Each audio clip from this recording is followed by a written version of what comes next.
Hello, welcome and welcome back to access to GNM special. और आज आप लोगों का स्वागत करते हैं हम लोग फिर से। और जिसमें कि हम लोग शुरू करने वाले हैं, हमारा कंटिन्यू चल रहा था मिडवाइफरी, जिसमें कि हमारा चलेगा आज टॉर्च इन्फेक्शन और ओस्टियोमेलेसिया ड्यूरिंग प्रेगनेंसी, या फिर जिसको हम लोग हिंदी में बोलेंगे गर्भावस्था के दौरान टॉर्च संक्रमण। तो महिला में जो है बहुत तरह से संक्रमण पाए जाते हैं, इन्फेक्शन पाए जाते हैं। इनमें कुछ इन्फेक्शन जो है गर्भवती माता के होते हुए उसके फीटस तक भी मतलब पहुंच जाते हैं, यानी कि उसके बच्चे तक भी पहुंच जाते हैं, जो कि बच्चे के लिए बहुत ज़्यादा घातक होते हैं। टॉर्च भी इसी प्रकार के संक्रमण का समूह है, जिसमें कि 4 प्रकार के संक्रमण शामिल हैं। पहले होता है टीओ, यानी कि टॉक्सोप्लाज्मोसिस, आर से रूबेला, सी से साइटोमेगालो वायरस और एच से हर्पिस सिम्प्लेक्स वायरस। इनमें से जो है फीटस में बहुत सारे गंभीर एनोमलीज उत्पन्न हो सकती है टॉर्च इन्फेक्शन की वजह से। सबसे पहले हम देखेंगे टॉक्सोप्लाज्मोसिस। टॉक्सोप्लाज्मोसिस क्या होता है कि ये एक प्रोटोजोआ का बीमारी है, जिसका नाम होता है कि टोक्सोप्लाज्मा गोंडाई। ठीक है। और ये जो है ये इंट्रासेलुलर प्रोटोजोआ पैरासाइट वायरस होता है। ह्यूमन बीइंग के लिए ये जो है बिल्ली का संक्रमण, बिल्ली जो है संक्रमण का सबसे प्राइमरी स्रोत होता है, यानी कि बिल्ली से फैलने के चांसेस होते हैं। फिर इसका कारण क्या होता है, तो संक्रमित या कच्चा या अधपका हुआ मांस खा लेना, या फिर जो बिल्ली है उसका मल जो है उसको लापरवाही से उठाना, तो उससे फैल सकता है। गर्भवती महिला में उसके गर्भस्थ शिशु में संक्रमण का जो संचारण है वो होता है, यानी कि टोक्सोप्लाज्मोसिस के गर्भवती महिला से उसके गर्भस्थ शिशु में ट्रांसमिट होने की संभावना प्रेगनेंसी की अधिक अवधि बढ़ने के साथ साथ धीरे धीरे बढ़ते रहता है।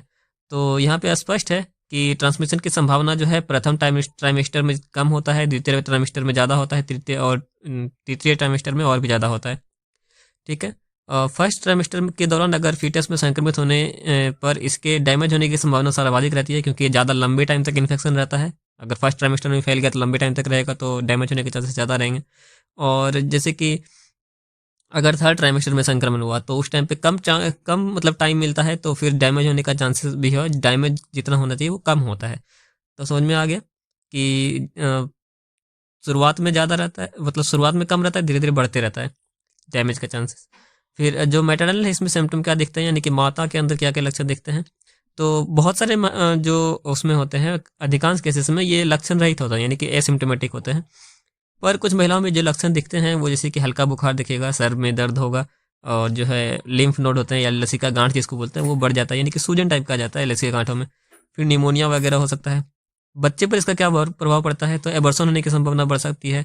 और हाइड्रोसिफेलिस या माइक्रोसिफेली, यानी कि हाइड्रोसिफेलिस मतलब कि सर के अंदर पानी भर जाना, माइक्रोसिफेली मतलब कि सर का साइज छोटा हो जाना, ये चांसेस बढ़ जाते हैं। फिर कोरियोडेरेटिनाइटिस, फिर हेपेटोमेगाली, ये जो लीवर की बीमारी है, और ये उसके मतलब कि आंखों की बीमारी है। फिर स्प्लिनोमेगाली होने के चांसेस होते हैं, यानी कि स्प्लीन का जो है साइज बढ़ जाना। फिर आयुजिया, जिसको कि इंट्रायूट्राइन ग्रोथ रिटार्डेशन बोलते हैं, यानी कि बच्चे की जो ग्रोथ है वो मतलब कि फीटस के अंदर, माता के अंदर, तो वो गड़बड़ हो जाती है, उसमें मतलब कि ग्रोथ कम हो जाती है। फिर स्टिल बर्थ, यानी कि मरा हुआ बच्चा पैदा होना, या फिर मेंटल रिटार्डेशन, यानी कि बच्चे की जो मानसिक क्षमता होती है ना वो कम हो जाती है, यानी जिसको हम आईक्यू भी एक तरह से बोल देते हैं लोग, तो वो भी कम हो जाती है। फिर इसका प्रिवेंशन की बात करें तो अधपका या कच्चा मांस का सेवन नहीं करना चाहिए। बिल्ली के पल को लापरवाही पूर्वक होने से लापरवाही पूर्वक हाथ से छूने से बचना चाहिए। तो ये हो गया हमारा टोक्सोप्लाज्मोसिस। और हम नेक्स्ट बीमारी की तरफ जाएंगे। और सबसे पहले इसका ट्रीटमेंट भी देख लेते हैं सबसे पहले। तो इसमें होगा कि पायरीमेथाइन और फिर सल्फाडाइजिन। और पायरीमेथाइन क्या होता है कि ये 25 mg दिन में एक बार, तथा सल्फाडाइजिन 1 ग्राम दिन में 4 बार ओरली दी जाती है। यह उपचार गर्भवती महिला से जो है गर्भस्थ शिशु में संक्रमण होने को रोकता है। और पायरीमेथाइन ये फर्स्ट ट्राइमेस्टर के दौरान कॉन्ट्राइंडिकेटेड होता है, और इसके स्थान पर हम स्पायरामाइथिन का यूज करते हैं। और इसका उपचार जो है सामान्यतः वो 1 से 1.5 महीने तक चलता है। फिर हम देखते हैं नेक्स्ट जो हमारा है रूबेला वायरस। ठीक है। टॉर्च में टीओ का हमारा हो गया। अब हम आर देखेंगे, यानी कि रूबेला वायरस। रूबेला वायरस ये स्पर्श या संपर्क करने वाली कॉन्टेजियस बीमारी है, और इसे जर्मन मीजल्स भी बोला जाता है। ठीक है। और इसका कारण क्या होता है कि ये टोगा वायरस फैमिली से मतलब कि बिलोंग करता है। वायरस की भी अलग अलग फैमिली या एक तरह से कैटेगरी बनाई हुई है, जिसमें कि टोगा वायरस जो फैमिली होती है उसके अंदर से ये रूबेला वायरस होता है। ठीक है। फिर इन्फेक्शन का मुख्य रूप से ये ड्रॉपलेट इन्फेक्शन से फैलता है। ये ड्रॉपलेट यानी कि जब हम बोलते हैं, बात करते हैं, तो हमारे मुंह से बहुत सारे ड्रॉपलेट निकलते हैं, जो कि हमारे आसपास के लोगों को कॉन्टेजियस यानी कि फैला सकते हैं, बीमारी को फैला सकते हैं। तो ड्रॉपलेट इन्फेक्शन से ये फैलता है। गर्भावस्था के दौरान जो है इसका प्रभाव, गर्भवती माता में यह इन्फेक्शन प्लेसेंटा से होता हुआ बच्चे तक पहुंच सकता है और गर्भवत शिशु में अनेक विकृतियां पैदा कर सकता है। फर्स्ट ट्राइमेस्टर के दौरान फैलता है तो बच्चे में विकृतियां उत्पन्न होने की संभावना ज़्यादा होती है, क्योंकि फर्स्ट ट्राइमेस्टर में ही अगर चला गया तो बाकी 2 ट्राइमेस्टर तक उसको अच्छे से फैलने में, बच्चे के साथ साथ वो भी डेवलप हो रहा होता है। तो इसलिए सेकंड ट्राइमेस्टर के दौरान थोड़ा कम होता है और थर्ड ट्राइमेस्टर में तो और भी बहुत कम होता है। तो ये आपने समझ लिया। फिर जो जन्मजात रुबेला होती है, यानी कि जो कॉन्जेनाइटल रुबेला होता है, इसमें नवजात बच्चे में क्या क्या विकृतियां हो सकती है इसको देखते हैं। तो बहरापन हो सकता है, यानी कि बच्चा बहरा या डेफ हो सकता है। फिर कार्डियक मालफॉर्मेशन हो सकता है, जो हार्ट जो बनता है बच्चे का वो उसमें बनने में दिक्कत हो सकती है। फिर कैटरैक्ट हो सकता है। और ये तीनों जन्मजात रुबेला से संबंधित नवजात में पाए जाने वाले क्लासिकल डिफेक्ट है, मतलब कि ये दिखता ही है, मतलब इसको देख के हम पहचान सकते हैं कि ये रुबेला का ही वजह से हुआ है। अन्य डिफेक्ट जो होते हैं वो क्या क्या होते हैं, जिसमें कि ग्लूकोमा हो सकता है, microcephaly, retinopathy, hepatomegaly, splenomegaly, IUGR. तो आप लोगों को पता चलिए होगा कि ये ग्लूकोमा जो है ये आंखों से रिलेटेड है, रेटिनोपैथी भी आंखों से रिलेटेड है, मेनली रेटिना से रिलेटेड है, माइक्रोसिफेली सर से रिलेटेड है, हेपेटोमेगाली और जो हमारे हेपेटस होता है यानी कि लीवर जो होता है उससे रिलेटेड है, स्प्लीनोमेगाली स्प्लीन का साइज बड़ा होना, और आईयूजीआर यानी कि ग्रोथ का रिटार्डेशन होना। तो ये हो गया। फिर इसके बाद हम देखते हैं इसमें और भी चीज़ें होती है, जैसे कि मेंटल रिटार्डेशन, इसमें एन छूट गया। फिर एनीमिया, ये चांसेस होता है ये। इसके अलावा एबॉर्शन और जो स्टिल बर्थ होने की संभावना भी बढ़ जाती है। तो स्टिल बर्थ यानी कि मरे हुए बच्चे का पैदा होना। फिर इसके डायग्नोसिस की बात करें तो जन्म के तुरंत बाद आईजीएम रुबेला एंटीबॉडी का पाया जाना कॉन्जेनिटल रुबेला की उपस्थिति को इंगित करता है, यानी कि जन्म के तुरंत बाद हम देखते हैं अगर बच्चे के ब्लड में तो आईजीएम रुबेला एंटीबॉडी पाया जाता है, क्योंकि आईजीएम एंटीबॉडी प्लेसेंटा को क्रॉस नहीं कर सकता है, तथा इसकी उपस्थिति इस बात का यह संकेत करती है कि इसका निर्माण शिशु में यूट्रस के अंदर ही हुआ है। ठीक है, तो यूट्रस के अंदर ही बच्चे के मतलब वो निर्माण हुआ है इसका। फिर रुबेला स्पेसिफिक, रुबेला स्पेसिफिक क्या होता है कि आईजीजी एंटीबॉडी का 6 महीने से अधिक समय तक पाया जाना, क्योंकि माता से प्राप्त एंटीबॉडी इस समय तक गायब हो चुकी होती है। कि आईजीजी एंटीबॉडी होता है वो जो है वो 6 महीने से ज़्यादा पाया जाना। ठीक है, क्योंकि जो एंटीबॉडी माता से मिलता है ना बच्चे को वो 6 महीने तक रहता है, 6 महीने के बाद फिर वो गायब हो जाता है। पर ये अगर 6 महीने से ज़्यादा हो रहा है ना तो फिर वो बच्चे के अंदर ही फॉर्म हुआ है, तो इसका हमें संकेत मिल जाता है। तो इसको हम लोग रुबेला स्पेसिफिक बोलते हैं। फिर रुबेला जो है जन्मजात रुबेला क्रोनिक इन्फेक्शन होता है तथा संक्रमित बच्चे को आइसोलेट रखना चाहिए तथा सावधानी बरतनी चाहिए। जो बच्चा पैदा हुआ है उसको हम अलग रखेंगे दूसरे बच्चों से, ताकि एक बच्चे से दूसरे बच्चे में ना फैल जाए। फिर ऑब्स्ट्रक्टिव मैनेजमेंट क्या करेंगे, यदि रुबेला इन्फेक्शन फर्स्ट ट्राइमेस्टर के दौरान हो जाता है तो ऐसी स्थिति में लगभग आधे गर्भवत शिशुओं में विकृतियां उत्पन्न होने की संभावना रहती है, यानी कि 50% बच्चा जो है उसमें जन्मजात विकृतियां होगी। यदि अर्ली यानी कि सेकेंड ट्राइमेस्टर के दौरान मतलब कि होता है संक्रमण, तो लगभग 16 से 20% बच्चों में विकृतियां होने की संभावना होती है। और अगर इन दोनों ही स्थितियों में गर्भावस्था का समापन यानी कि टर्मिनेशन करना ही उचित रहता है। इसके अगर फिर प्रिवेंशन की अगर हम बात करें तो एमएमआर वैक्सीन रहती है वो लगाई जाती है, जैसे कि वैक्सीन में मीजल्स, मम्स और रुबेला की रोकथाम हेतु 15 से 18 महीने की उम्र के दौरान सबक्यूटेनियस मार्ग द्वारा लगाई जाती है और इसका डोज जो है वो 0.5 ml होता है। यह वैक्सीन उस समय तक नहीं दी गई है तो रुबेला वैक्सीन को 11 से 13 वर्ष की उम्र के दौरान या गर्भ धारण करने के 3 महीने पहले दी जाती है। फिर प्रेगनेंसी के दौरान रुबेला वैक्सीन नहीं देना चाहिए। तो ये हो गया हमारा उसके बारे में, रुबेला के बारे में। अब हम देखते हैं साइटोमेगालो वायरस के बारे में। तो TOR हमने पढ़ लिया और C और H अब बचा हुआ है, तो C हम पढ़ने वाले हैं अभी। तो साइटोमेगालो वायरस जो है ये एक हार्पिस वायरस होता है जो कि DNA टाइप का होता है। और आपको पता है वायरस जो 2 तरह का होता है, DNA और RNA, तो ये DNA टाइप का वायरस होता है। फिर यह वायरस लार यानी कि सलाइवा, मूत्र यानी और वीर्य, ब्रेस्ट मिल्क, सर्विक्स के स्राव आदि में पाया जाता है। ट्रांसमिशन कैसे होता है, इसके ट्रांसमिशन जो है सेक्सुअल इंटरकोर्स के दौरान हो सकता है यानी कि संभोग के द्वारा। फिर ड्रॉपलेट इन्फेक्शन के द्वारा भी फैल सकता है, डायरेक्ट कॉन्टैक्ट यानी कि किसिंग वगैरह के द्वारा भी फैल सकता है। फिर गर्भवती महिला से गर्भवत शिशु में प्लेसेंटा के थ्रू भी है, यानी कि ट्रांस प्लेसेंटल जिसको हम ट्रांसमिशन बोलते हैं वो भी हो सकता है।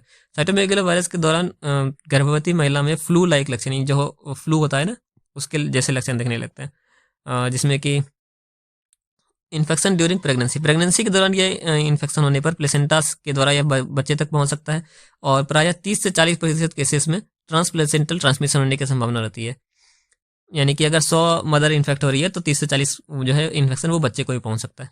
फिर गर्भवत शिशु में साइटोमेगालो वायरस का संक्रमण होने पर निम्न विकृतियां उत्पन्न हो सकती है। तो गर्भस्थ शिशु में क्या क्या हो सकता है कि लो बर्थ वेट हो सकता है बच्चे का, LBW, माइक्रोसिफेली मतलब का सर छोटा, कोरियोडोरेटिनाइटिस, फिर हिपेटोमेगाली, ये सब मैंने पहले भी डिस्कस कर चुका है, splenomegaly, deafness, IUGR, still birth, वही सारी चीज़ें हैं। टॉर्च में लगभग सेम ही दिखता है सब में। फिर इसमें एक और चीज़ दिखती है कि प्लेटलेट की संख्या कम हो जाती है, जिसको कि हम लोग थ्रोम्बोसाइटोपिनिया भी बोलते हैं। इसके अलावा जो है एबॉर्शन वगैरह की संभावना तो बढ़ी जाती है, इन्फेक्शन हो रहा है तो। फिर इसका डायग्नोसिस कैसे होगा कि नवजात शिशु में साइटोमेगालोवायरस स्पेसिफिक यानी का IgM पाया जाना, यानी कि इम्यूनोग्लोबिन M। आप लोगों को पता होगा कि इम्यूनोग्लोबिन जो है वो 5 प्रकार का होता है, यानी कि IgG होता है, फिर IgA होता है, IgM होता है, IgE होता है और IgD होता है। ठीक है, तो ये 5 जो है इम्यूनोग्लोबिन होते हैं। तो इसमें जो है साइटोमेगालो इस वायरस का स्पेसिफिक IgM पाया जाता है, तो हम समझ जाता है कि ये इस साइटोमेगालो वायरस जो है इसका इन्फेक्शन हुआ है। इसका प्रिवेंशन की अगर हम बात करें तो साइटोमेगालो वायरस की रोकथाम में तो कोई वैक्सीन जो है वो उपलब्ध नहीं है। ठीक है, तो हमें प्रिवेंशन ही करना होता है इसका।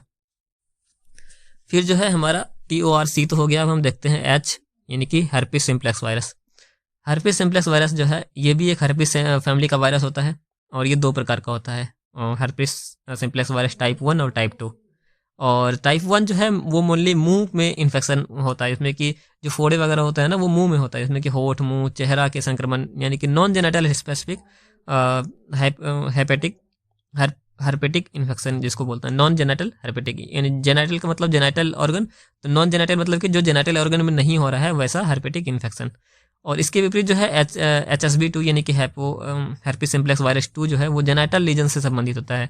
इसमें स्पष्ट है कि जनन नाल का संक्रमण होता है, और जनन नाल का संक्रमण HSV2 यानी कि हर्पिस सिम्प्लेक्स वायरस 2 के द्वारा होता है।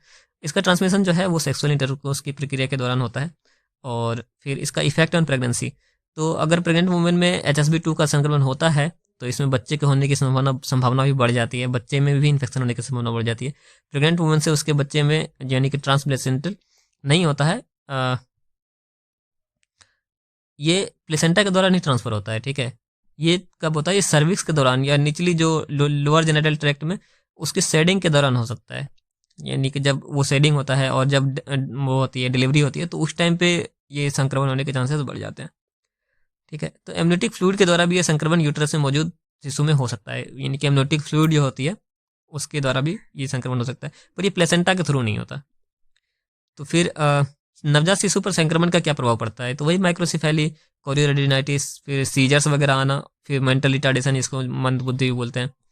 फिर इसका ऑब्स्ट्रक्टिव मैनेजमेंट हम क्या करते हैं कि अगर महिला में अगर है जेनेटल HSV सक्रिय तो इसकी उपस्थिति होती है तो डिलीवरी को सीजरियन सेक्शन करवा देते हैं, क्योंकि वेजाइनल डिलीवरी के दौरान जो है इन्फेक्शन बच्चे में फैलने की संभावना रहती है। जैसा कि हमने जाना अभी कि वो लोअर जेनेटल ट्रैक्ट में ही होता है, तो जब डिलीवरी होगी तो उसमें इन्फेक्शन फैलने की संभावना बढ़ जाती है। यदि महिला में हेपेटिक लीजन मौजूद है तो गर्भावस्था की 36 वर्ष की अवधि के बाद एसाइक्लूवर थेरेपी एक थेरेपी होती है जो कि हर्पिस सिम्प्लेक्स वायरस में जो लीजन्स वगैरह होते हैं, यानी कि जो चकत्ते वगैरह हो जाते हैं ना, तो उसको ठीक करने के लिए दिया जाता है। फिर ये तो हो गया हमारा इसका इलाज। बाकी हम देखेंगे अब दूसरा हमारा टॉपिक, यानी कि ओस्टियोमलेशिया ड्यूरिंग प्रेगनेंसी। ओस्टियोमलेशिया में इम्पेयर्ड बोन मेटाबॉलिज्म के कारण बोन वीक या सॉफ्ट हो जाती है। यह डिजीज बोन बिल्डिंग प्रोसेस को प्रभावित होने के कारण होता है। इसका कारण क्या होता है, कारण मुख्य रूप से यही है कि विटामिन डी का डेफिशिएंसी हो जाना, और विटामिन डी बॉडी में नॉर्मल कैल्शियम तथा फॉस्फेट लेवल को बनाए रखने के लिए मदद करता है। तो अगर विटामिन डी गड़बड़ हो गया तो हमारे बोन में जो है वो कैल्शियम और फॉस्फेट लेवल गड़बड़ हो जाएगा, जिससे कि हड्डी सही से बनेगी नहीं। निम्न कंडीशंस बॉडी में विटामिन डी के एब्जॉर्प्शन को प्रभावित कर देती है। किडनी डिजीज अगर है, या लीवर डिजीज है, या फिर सीलियक डिजीज है, सीलिया मतलब जानते हैं कि आपकी बॉडी के अंदर होता है सीलिया, तो उसकी अगर डिजीज़ है, यानी कि जो हमारे आंतों की डिजीज, एब्जॉर्प्शन में दिक्कत हो जाती है सीलियक डिजीज में। ठीक है, तो ये डिजीज होती है, तो इसकी वजह से हमारे जो बॉडी में विटामिन डी जो है सही से एब्जॉर्ब नहीं हो पाता, सही से काम नहीं कर पाता। क्योंकि आप लोगों को पता होगा कि हमारी स्किन के थ्रू होते हुए जो D3 कैल्सिफेरॉल होता है उसके बाद किडनी में जाता है, किडनी से जाके वहाँ पे ये विटामिन डी का एक लंबा प्रोसेस है, तो इसके लिए आपको टेंशन नहीं लेना है। बस इतना याद रखना है कि अगर किडनी की डिजीज़, लीवर की डिजीज़ या सीलियक डिजीज़ है तो विटामिन बी जो डी का लेवल है वो गड़बड़ हो जाएगा, जिसकी वजह से कि बोन में दिक्कतें आने लगती है, बोन कमज़ोर होकर सॉफ्ट हो जाता है। क्लिनिकल फीचर्स क्या होता है, बोन कमज़ोर हो जाएगा, उसमें से फ्रैक्चर और रिस्क की संभावना बढ़ जाती है, बोन में दर्द होगा, फिर मस्कुलर वीकनेस होगा, मसल्स में वीकनेस टाइप की फील होगी। इन्वेस्टिगेशन क्या होगा, तो examination for estimation of vitamin D, calcium and phosphorus, इसका हम इन्वेस्टिगेशन कर लेते हैं ब्लड में। ऑस्टियोमलेसिया के दौरान ब्लड में विटामिन डी, कैल्शियम तथा फॉस्फेट लेवल सामान्य से मतलब कम हो जाता है। इसका ट्रीटमेंट में क्या करेंगे कि सप्लीमेंट्री विटामिन डी देंगे, सप्लीमेंट्री कैल्शियम और सप्लीमेंट्री फॉस्फेट, क्योंकि यही कम हो रहा है तो हम इसको ये दे देंगे। और महिला को कुछ समय सनलाइट में रहने के लिए प्रेरित करेंगे, और सनलाइट में रहने के साथ साथ हम देखना होता है कि जो प्रॉपर बॉडी पे सनलाइट मिल रही हो, यानी कि हमारे हाथ पैर, अगर अगर पॉसिबल हो सके तो पीठ पे सनलाइट मिलते रहना चाहिए।